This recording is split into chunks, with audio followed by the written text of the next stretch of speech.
Good day, everybody. Actually, good afternoon, and I'm standing out here just starting. We're supposed to get a snowstorm today. Anyway, that's not what my video is about. I'm waiting for a special delivery here,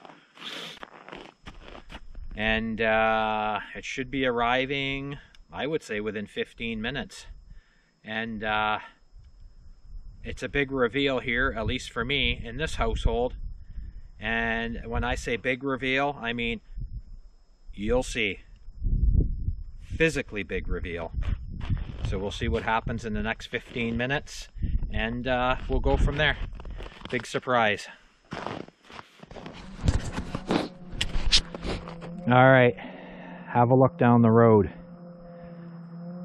Who in their right mind would be excavating in the middle of winter? Here it comes. Big Ford on a float, and I can hear him. He's putting the hammer down.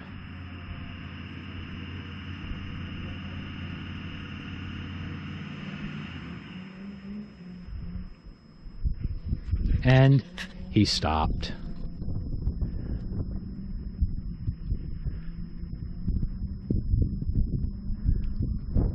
I think he's going to try and give it a run. He's got a great big Kubota excavator on the back. Who would be excavating in winter? I can tell you one thing. He better put the hammer down. Alright.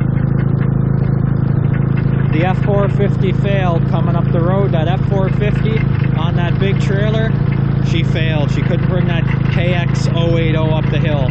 So he has to drive it all the way up the hill, the poor bastard. Alright, you guys, there goes the F450 backwards. The young fella that just delivered my excavator, he's totally afraid to try and tackle this hill. Empty even. I said you could make it up this hill empty. You just dropped 18,500 pounds. But no, he's gone. Backwards, he's backing all the way down this road and across the one-lane bridge. But anyway, that's how it goes. I would have taken a chance. I would have taken a chance, and I would have put that thing in four-wheel drive, high range, and just go up there. That F450 pulling that gooseneck would have made it up that hill, I'm quite sure. Sanded and salted, he would have made it. And there's a school bus turnaround up there at the top of the hill where he could have turned around, but he got scared. Okay. Alright, so there it is. Super Series 2 KX080-4. That's about an 18,500 pound machine compared to my little 5,600 pound 2.5 ton class machine. Comes with a thumb, bucket, full line of fuel filters, oil filters. He gave me all the filters, everything for it. And 2020, she's all salted to shit though, and she needs a good wash. And 1,600 original hours on this machine. She's a bit scratched here and there. Wide pad, man, on steel, as you can tell. Wide pad machine, high flotation on steel. Anyway, that's new for Northeastern Dirt right there. Big machine. And I'll do a video on it later on once I do a little bit of homework on the thing and get into it a little bit more. But for now, we'll just try and put this thing inside. So anyway, you guys have figured out now by seeing that Ford F450 and that fella bringing this KX080-4 Kubota up here, that was worked into the deal, delivery of the machine. And you've seen that F450, and that just goes to show you guys how steep that hill is out there. He only made it, he didn't even make it a quarter of the way up that hill, maybe an eighth of the way. And that F450 in four-wheel drive, it started breaking loose, pulling that machine on a float. And that road was salted and sanded, and he still broke loose. And that just shows you how steep that hill is. So anyway, as you could see in the video, we drove the machine from down the bottom of the hill. He drove it all the way up here. And I was concerned about that when, because I called him and said, you know, what are you bringing for a truck? And you have to be careful on this hill.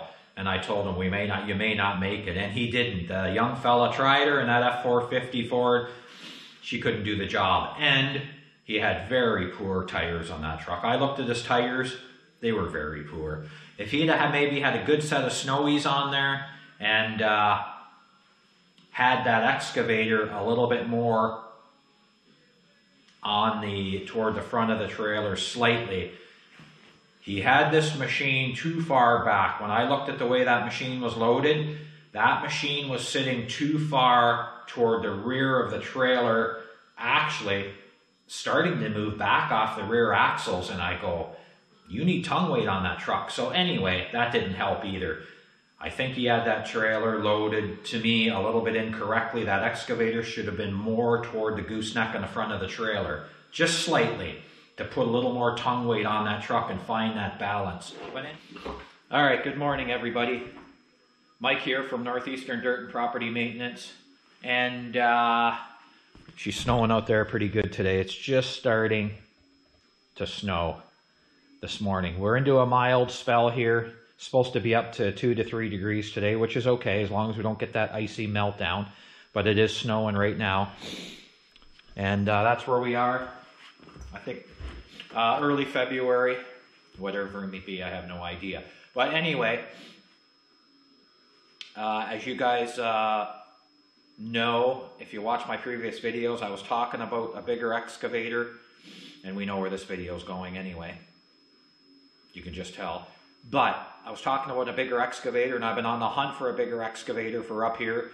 Last year I had to turn down several jobs because my machine wasn't big enough, and there's nothing worse than turning down work. I hate turning down work, and it just drives me ballistic. I hate turning down work. If there's a job, I want it. At least something that's within my scope and realm of ability to do. I want that job. I don't want somebody else stealing food off my plate. That's just how I am. And so anyway, I thought I need a bigger machine, and lo and behold, I did find a bigger machine, and I had it delivered the other day, and I went down, I tried it out actually, and down south, and one owner machine, and I had a look at it, and so I bought it, and had it delivered the other day, because number one, I don't even have a trailer yet to move the machine, but it's coming. So anyway, I found the machine, and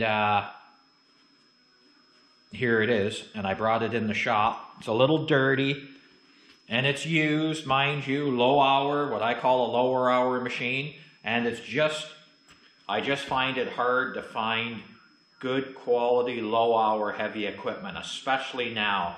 And there is no heavy equipment at the dealerships. You can't go into a dealership right now, anyway, from what I've seen on the internet and everywhere else. There's very, very limited stock on equipment. Plus, I don't want to buy brand new. It's too much money for me, and I'm stretching just buying good used quality equipment right now. So anyway, there. So I had these KUBOTA-KX 080-4s in mind for a while. So from here on in, when I talk about this excavator, we're just going to call it the KUBOTA 80. And my small machine is the KUBOTA 25 for simplicity. So I've been looking for KUBOTA 80s for a while. It's KUBOTA's largest excavator. What it is a mid-size excavator. It's not a mini, it's not a large. It is a mid-size excavator, and that's all I really want.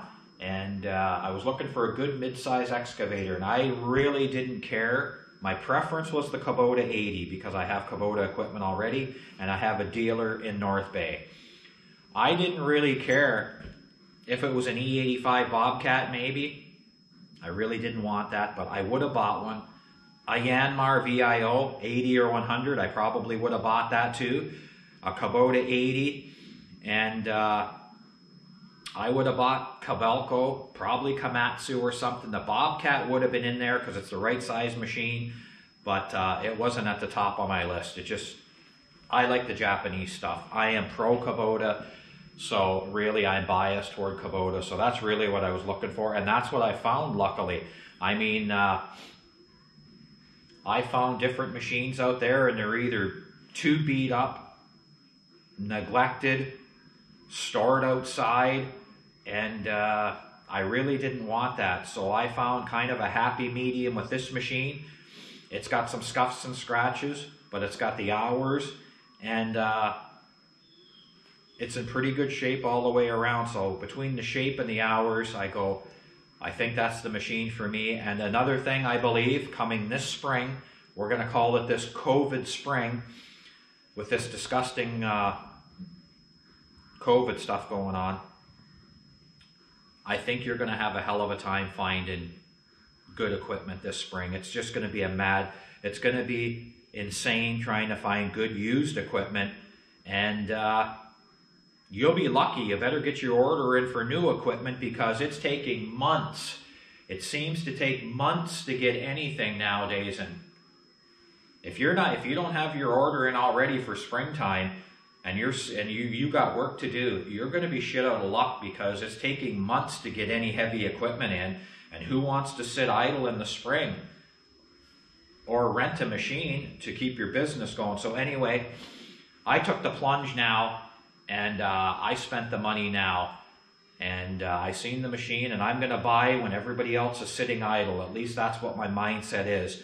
As a lot of guys don't want to lay the money out right now in midwinter to have a machine sit idle. Well, I did, and that's what I'm going to do, and I did it. There's what I bought. This is a 2020 model year KUBOTA-KX 080-4 Super Series 2. So this is one of the latest versions of the KX. Or one of the 80. We'll just call it the 80. Let's not just go with all these numbers. So there it is. It's not by any stretch of the imagination immaculate, but it's in pretty good shape. It has some wear. I'm going to paint up the blade this spring when the weather warms up. But overall, I'm going to call this machine very good, is what I'm going to say. Everything's in good shape. Boom, buckets, pins, everything's in good shape. It comes with a thumb and 36-inch bucket on there. Call it what you will, GP bucket, general purpose digging bucket. Call it what you will. It's got the thumb on there, and that thumb on there, I'll bet you that thumb's going to cost you $7,000. I'll bet you she cost you $7,500 right now for a whole thumb kit for this machine. It wouldn't surprise me at all. And so it was on there, which is a bonus. And I mean, to run an excavator without a thumb, it's pretty much useless. You have to have a thumb, really. So anyway, machine's in good shape all the way around. And you can have a good look at it. Do a bit of a walk around. We'll do a cab. This is a one-owner machine. I bought this machine from the original owner. This come from the original owner, one-owner machine with documentation. It's dirty, and they used it, there's no doubt. But the beauty of this machine is, we'll have a look right here.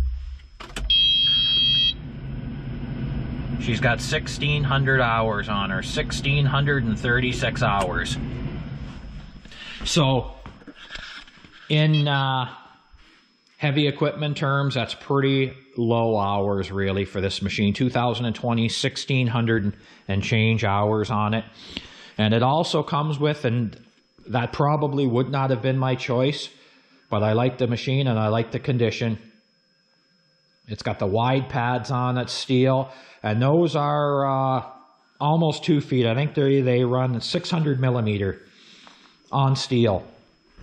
That would not have been my choice, but that's what it came with, so that's what I took. That is an option, to have the 2-foot wide pads on there, steel.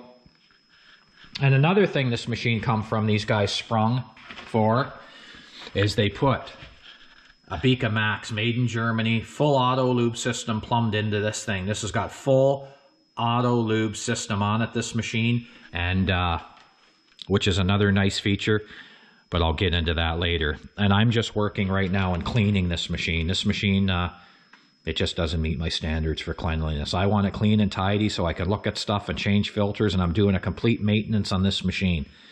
So there's your valve stack. That's one big chunk of iron there and just a ton of valves.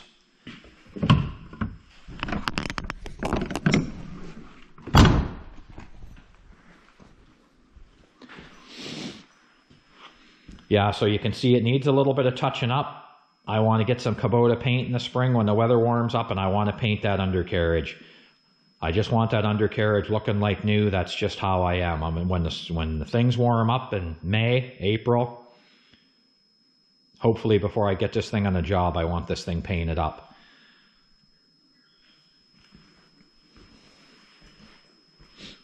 And all these grease points, as you guys can see, all these auto luber lines, they all go to, everything's got auto luber lines going to it, and there's no squeaks in this machine, and everything's got a lube line on it, and they're plumbed right up there, and there's all your proportioning valves right there for your auto luber up there to go to all the points. And I've looked at most of these, and it looks to me as if everything is getting greased. The only thing I may be concerned a little bit, and I went underneath the machine, and there is some residual grease, is that swing bearing. You don't want to get into a swing slew bearing, cab bearing, call it what you will, in this machine. You don't want an issue there.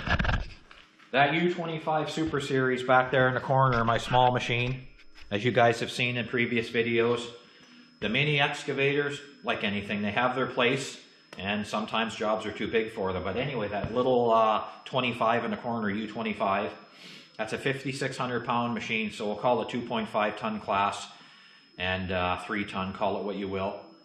And so it's 5,600 pounds.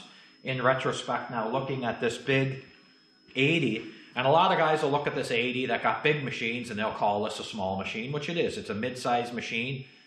And it's really a great big mini as it is, but it's a mid-sized machine. And this machine here with a straight blade on it, it specs out about 18,500 pounds. So it's 18.5 steel with a straight blade. So it's 18,500 pounds. So it tells you right away it's 3 times bigger than that little machine I got in the corner. So that should open my doors up this year.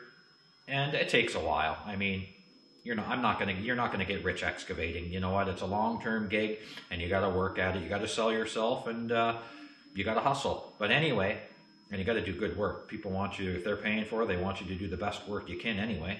Try and do your best. So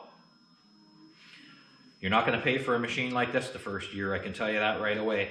And I went to the dealer, and I'm just hearing rumors, and this is all rumor and speculation, that our dealer up here in North Bay, he told me last fall that Kubota is even looking at almost a 15% price jump possibly this spring, which is just ridiculous.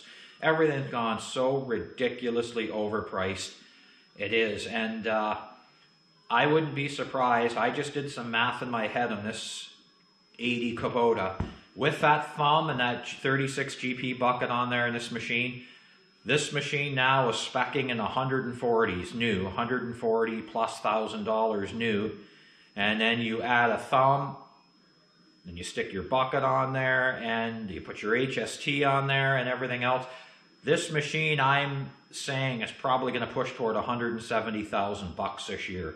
Brand new, this with everything new, which is just, it's just ridiculous. Things are getting so expensive now. But anyway, I didn't pay near that, of course, nor would I pay near that, because it's just too much money for me and I wouldn't do it. But if I find a good low hour machine and I'm looking and I look at something and I think it's a good price, I'm going to pounce on it really quick. And I did on this machine real quick. And when I got there, again, the same old story. When I got to the guy's house, and again, I believe him. they were waiting for me. I put a deposit, went and looked at it. I put a deposit on this machine, and I went and got my finances in order on this machine at the credit union. But the guy told me when I was leaving, and he said, hey, if you don't want this machine, he said, I've got a line up behind you waiting on this used machine. He said, and don't feel obligated. Well, I was obligated, and I was grabbing this machine. That's just how it is. I'm not fooling around. When I see something, I like it, and it's good, I pounce on it. But anyway, he said he had a line up on this machine waiting to hear from me first whether I was going to buy this machine, which I did. I put the down payment down, and I went down and got my shit together, and I went back and I had it delivered up here. So anyway, I'm doing a bit of rambling, but this is the machine and the next Kubota that's added to my fleet of equipment of Kubota stuff here. And I'll tell you something else I'll tell you about Kubota, and I've said it before and I will say it again. If you put the money out for name brand equipment, and I'm talking the bigger name brand equipment that everybody knows, you know, it doesn't matter. You can go Bobcat, you can go Kubota, you can go Yanmar, you can go Caterpillar, Kobelco, Komatsu. If you put the money out on good name brand equipment, even if I ran into tough times here and things just weren't adding up in a small business for me and I couldn't see the light at the end of the tunnel on this machine, I can put this machine up for sale, and I can tell you right now, I might not be able to make a go of something, or I'm not happy with the income it's bringing in. But if I put this machine up, you'll have a lot of guys, man, knocking on your door for a good Kubota 80. It's just a popular mid-size machine. They hold their value. It's incredible. Kubota products hold their value. They make a good machine, and that's why I always stress to guys, if you possibly can, don't buy an obscure name brand piece of equipment. If you've got to beg, borrow, steal, whatever you got to do, not steal maybe, but if you've got to go borrow a little extra money to get yourself into a name brand piece of equipment, and the lower brand equipment is this much money, and you have to maybe borrow a little more to get yourself into a name brand, I would highly suggest try and go the distance. Try and shoehorn yourself into a name brand product, because in the end, you're going to get your money back. You're going to get a higher resale, and the parts networking and the dependability and reliability is just there. Especially, and I have to say this, and there's guys that may get all flustered when I say this, especially on the good quality Japanese stuff. And I mean, I'm not shitting on Caterpillar or any of them guys, because they make good stuff too. I mean, they're excellent. They're the pioneer in some of this stuff. But anyway, I seem like I'm rambling, but I can't say. You'll pay more up front, but if you stick with a good quality Japanese product or any name brand equipment, you can run it and you're going to get your money back. Even if you ramp the hours up on this machine, you're still going to get your money back. Like as far as residual value, holding its value, even with higher hours, these machines are still worth good money. And so that's my tip of the day. Try and buy a name brand piece of equipment. But anyway, get your orders in, you guys. You better get them in, and you better put them in now. And it's serious business. If you want to roll this spring, like I can't believe where we are right now in the market on delivery and spec. It's just chaos for all these small business owners, and it'll affect me, but it won't affect me as much as a guy right now trying to buy equipment or putting his order in for new equipment. So that's why you better move and shake right now. That's all. That's my advice to you. I mean, it's a bitch. There's no doubt about it. But anyway, there we are. An 80 Kubota. I was looking for one for a while, and I'm getting geared up for spring. And between that new float, I have to say again, between that new tandem dually float beaver tail or tag along I got coming in this machine, I mean, it's just a fact. I spent a shitload of money, and that's, you have to. You got to spend it to make it, and that's just the way it is. And so there you go, you guys. I'm going to clean this machine up. When the warm weather comes, I'm going to touch this machine up. I'm going to get me some Kubota gray paint. I'm going to touch up all these scrapes. I'm going to do the undercarriage a little bit, make it look good, and that's where we stand. So anyway, that's my big announcement for here. And to me, it is a big announcement because, A, it's a lot of money, it's a big machine, and hopefully it'll open a few doors for me. And yes, it's risky. It is risky for me to put out that kind of money being a new guy in the neighborhood. But, as I said earlier, I spent it, but if things don't work out or something happens and I have to get rid of a machine, guess what? Somebody will buy this machine. There's always a man waiting to knock on the door to buy a good Kubota product. That's just the way it is. So thanks, you guys. That's where I am right now. I'm busy doing all kinds of little jobs here, working on this machine. I got to do maintenance. Oh, and one other thing, I'll show you. I'm also now, I'm overdue too. I bought a new, just a manual fuel pump for here at the shop. I'm going to have a bulk tank of diesel now. I kind of have to now because I got the bigger machine, and I'm going to do all my refueling at home. And so anyway, I bought a fill-rate pump, just a manual pump, which will work fine. Made in USA, fill-rate. I spent the money on that too. Because if I'm going to spend the money on a transfer pump, even a manual transfer pump, I don't want some piece of shit from China that's going to let me down. I just, that will just annoy me, and it'll just anger me. So anyway, here's going to be my bulk tank, right there. I got this stove oil tank, and I got an account registered with the petroleum drop-off guys in North Bay. So this is now going to become 900 liters. I'm going to clean this tank out, drain it, clean it out as best as I can. And that is going to be outside the shop here. Well, maybe not. It actually may be beside the woodshed undercover in that building over there. And I'm going to put a bit longer hose on it. And I want to keep this undercover out of the weather. I don't want rain and I don't want moisture coming into this diesel fuel tank. I don't want it to be able to come in anywhere. In fact, just for now, I Teflon tape these nipples just to keep the water out for now. And I'm going to end up pressure washing this on the inside, and I'm going to be using a Sunlight or Dawn, a little bit of algae cutting, cleaning, dish soap inside here. I'm going to clean it out, and I'm going to rinse it out, and then I'm going to put an order of diesel in there. So that's going to be where I am right now. That's going to be my bulk diesel tank, 900 liters, and actually, I can get onto that too. You're not saving much money by calling a bulk truck in here and buying diesel fuel. I think it worked out to about 4 cents a liter on diesel, but they don't charge you for delivery, like a surplus on top. So it's about 4 cents cheaper than pump price because I don't consume enough diesel right now to even get a discount really. So it's about 4 cents cheaper, but what it is convenient for me. Everything I got runs on diesel, so I thought I better get my ass in order, my act together and get me a bulk tank at home. So I thought, I'm just going to use an old stove oil tank. And that one's in pretty good shape. And I'm going to put it under cover. So that's how I'm going to run my bulk diesel. I'm going to put an order in for 900 liters. I'm going to clean this tank. I got the transfer pump.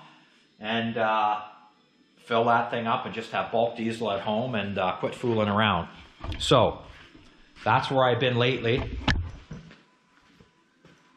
I've just been shopping and spending tens of thousands of dollars is what I've been doing, which I hate doing, but I have to do it. So that's just the way it is. So I got the new chains and the new binders. I'm doing a full maintenance. And another thing that guy gave me with the Kubota, luckily, he gave me every single filter. He gave me a box full of every filter for this thing, from your hydraulic filter to your oil filter. There is 8 filters on that machine. 8, believe it or not, between your dual element air filters and your oil and your hydraulic and your pilot filter for your hydraulics and your mainline filter, your suction side filter, everything. That thing takes 8 filters. So you're probably blowing $500 on filters when you go to the Kubota dealer for that machine. So anyway, I got full line of filters with that. That's what I'm working on now a little bit. First of all, I'm cleaning it. But anyway, you can see that's what I've been doing. Everything's a mess here. My workbench is messy, but that's what I'm on right now. So Anyway, just a little up to date with you guys. It's been cold up here, and too cold really for me to be crawling around out here trying to drain oil out of these machines. I'm not doing it till it warms up a little bit. And today I'm cleaning, so it may not happen where I change the oil in this thing till spring. And another thing, I can go on and on. That thing's got a DPF filter on it too, and those DPFs, they don't like running cold. When you start up anything with a diesel particulate filter on it nowadays, you want to run it hot, and you want to run it up to temp, and you want to prolong run them. If you're going to start them up, work them. That's the way they are. So I don't like starting and stopping this machine, so I'll probably won't do a oil change on this till it really warms up in the spring, and I can jack the temperature of that machine right up and do an oil change on that machine. So anyway, that's just an up-to-date on where I am. I'm glad I spent the money on the machine now that I got it home. And we'll go from there. We'll see how things go. Okay. Well, I'm in the massive money spending mood. I mean, you have to spend it to make it. That's just a fact of life. You can see on the floor, I went out and I bought all new load chain. I got all new load chain on here, grade 70 load binding chain. And I bought a whole bunch of this load binding chain, brand new at Sling Choker in North Bay. I also bought these Kinadyne load binders for this machine too. I should have bought them a while ago. But on the smaller machines, I just use the nylon heavy binding ratchet straps. They work good. But now, I went out and bought 5 of these. I'm going to buy some more. Kinadyne 3/8 ratchet load binders. I bought new grade 70 chain with the load binding grab hooks on it there for heavy equipment. And so I'm getting much more serious now. I have to be with the size of that machine. And one other thing I bought that you guys are going to see, and I spent a shitload of money. A shitload. I got a new float coming. It should come in the next week or two. I bought a brand new 2022 tandem dually tag-along float. And it should be here, and it's going behind that top kick. And that will give me even a little more versatility. It'll allow me to haul 2-up equipment on it, the smaller machines, 2 up at once. And it'll allow me to haul this machine. It'll just give me a bit more versatility. The tag-along's coming. 20 foot on the flat, 5 on the beaver, with the stand-up ramps. That's the only thing that I really didn't like, but I went looking again for a float to haul this machine, and there's nothing available. There is nothing. I called for what I'm looking for. I mean, there's air brake floats out there. They're all over, but I want electric brakes. And so I found one, but there's not much available right now. And the lead times to have a new float manufactured right now are just ridiculous. You know, 4 to 6 months you're waiting, and that's what they're quoting you. What happens if spring gets here and they tell you it'll be here in May, and next thing you know they're 6 weeks out? Well, then you're already deep into June, and a lot of these guys can't hold their commitment due to supply issues. So it is really a fiasco trying to get equipment, trailers. You know, guys are waiting on stuff. One guy said he was waiting on 100 2 5/16 couplers, even though I didn't want 2 5/16, I want pintle. But he said he was waiting on 100 couplers. And I mean, he's got trailers there waiting for couplers, and it's just a disaster. So I thought, it's January going into February. I know I'm rambling, but I'm just telling you my mindset. I have to shop now. If you're planning on buying equipment in the spring, used or new, it's too late. I can tell this year's going to be a shit show. You have to get on the wagon now, and you have to at least get your orders in now. You have to. You have no choice, or you're not going to get your equipment this year.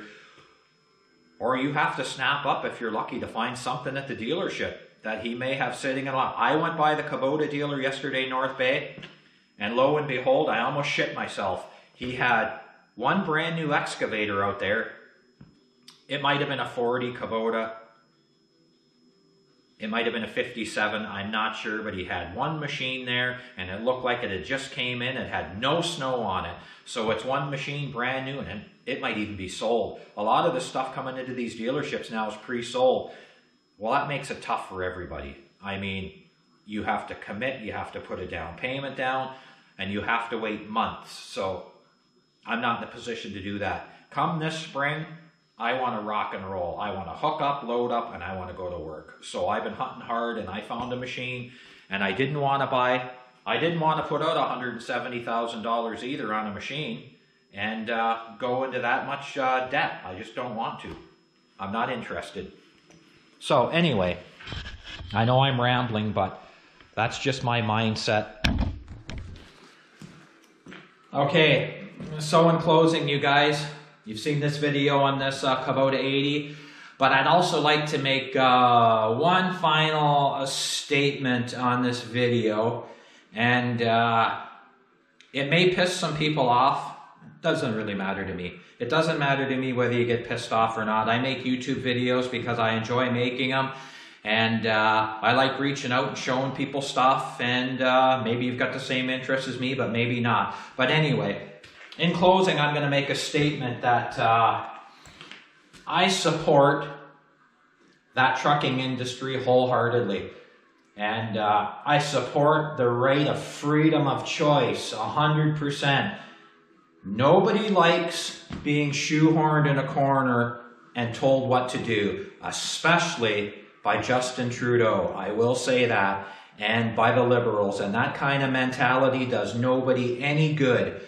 When people try and force feed you something that I don't believe should be forced upon them, what they're doing to them truckers, I do not agree with that at all, and I'm not afraid to put it out there. And if it irritates you, just change the station, because you know what? I stand with the truckers and I stand for freedom of choice. So that's just what I'd like to say in the end to these guys, and I stand behind them 100%, and I can't say enough about those guys and about the Canadians that went down there and stood united. And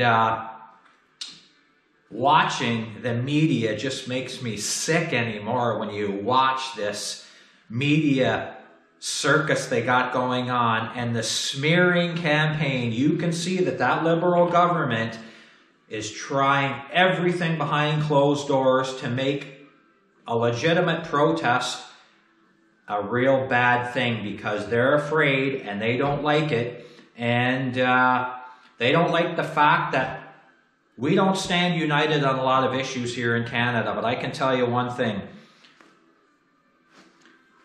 There's two things that make the Canadian government stand up and pay attention. It's unification and it's natives. You look at when those natives stand united and they put up a front and they stand for what they believe in. Well, guess what? I respect that, because you know what? If we, like the natives, don't stand united and bring things to the forefront, this government will walk all over top of us and just trample us into the ground. So that's my closing statement, and you may or may not agree with it. And if you don't agree with it, that's fine. But you know what? I'm about freedom and democracy and freedom of choice. So if you're looking for communism and you want to be told what to do and you want to be run by a dictatorship, guess what? This probably isn't the country for you. I like freedom, I like democracy and freedom of choice. So anyway, that's my closing statement. And if I've rubbed you the wrong way, that's unfortunate. But you know what? I will not sugarcoat things on YouTube and try and gather more subscribers and try and be somebody I'm not, just so I can bring up a subscription rate, get more subscribers. I'm not coming on here to be somebody I'm not. I will say that. This is the real me, and you know what? Hey, I stand up for what I believe in. The most we can do as Canadians, I think, is we can email our MPP. I've done it before. Email your members of parliament. You don't even actually have to get involved in politics, but just you can do small things that do help. You can write, you can email, you can do whatever. Get a hold of your member of parliament And send these guys an email, man. Let them know where you stand. It sounds like something little, but you know what? In the end, if people stand together and everybody does a little something, you know what? That's the only way we're going to make any headway. So you know what? I say big thumbs up to the truckers, and not just the truckers. I say big thumbs up to anybody that stands up for what they believe in, right or wrong, man. Sometimes people have to blacken their eyes to make any headway in this country. So somebody's got to blacken their eyes, and that's just the way it is, or we'll never make any headway. Okay, so that's my closing statement. I know I ramble a little bit, but stuff like that and the government, it irritates me. I can't help it. So have a good day, and thanks for checking in.